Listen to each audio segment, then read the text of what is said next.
అందరూ భయపడే అవతారంలో అర్ధరాత్రి గ్రహణం రోజున సినిమా టైపు సెట్టింగ్ వేసి భగభగ మంటలు పెట్టి ముగ్గులేసి అర్థం కాని మంత్రాలు చదువుకుంటా ఇసొంటి పూజలు చేస్తున్న వాళ్ళను చూస్తే ఊరోళ్ళకి ఏమనిపిస్తుంది చెప్పురి. పగలు చేసే పూజలు అంటే శుభకార్యాల పూజలు అనుకుంటారు, కానీ అర్ధరాత్రి నెత్తి మీద మంటలు వేసుకొని పూజలు చేస్తే ఫ్యూజులు అవుట్ అవుతాయా కాదా? గుంటూరు జిల్లా రెడ్డిపాలెం ఊరోళ్ళ పరిస్థితి గదే అవుతున్నది ఇప్పుడు. ఈ ఊర్లున్న శివాలయం గుడికాడ నెల కింద అఘోరులం అనుకుంటా ఇద్దరు దిగిరట, ఒక ఆడేమో ఒక మొగైన. గ్రహణం రోజున ఇట్లా అర్ధరాత్రి అన్ని గుళ్ళు మూసుంటే ఈ గుడి తెరిచి ఇట్లా పూజలు చేసిరు. ఇక అది చూసి ఊరోళ్ళు వీళ్ళేదో మంత్రగాళ్ళ లెక్కనే ఉన్నారు, వీళ్ళు ఉంటే మన ఊరిని ఏదో చేస్తారని మునుం పెట్టి అందరూ వాళ్ళను ఊర్లోకెళ్ళి ఎల్లగొట్టాలని గరం అవుతున్నారు.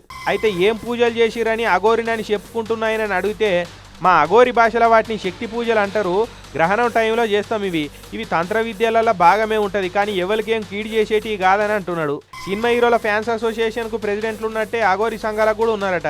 నేను అఘోరి సంఘం గుంటూరు జిల్లా ప్రెసిడెంట్ అని చెప్తున్నాడు అన్న. అఘోరి అసోసియేషన్ల సభ్యుని అని ఐడి కార్డు కూడా చూపిస్తున్నాడు ఇట్లా.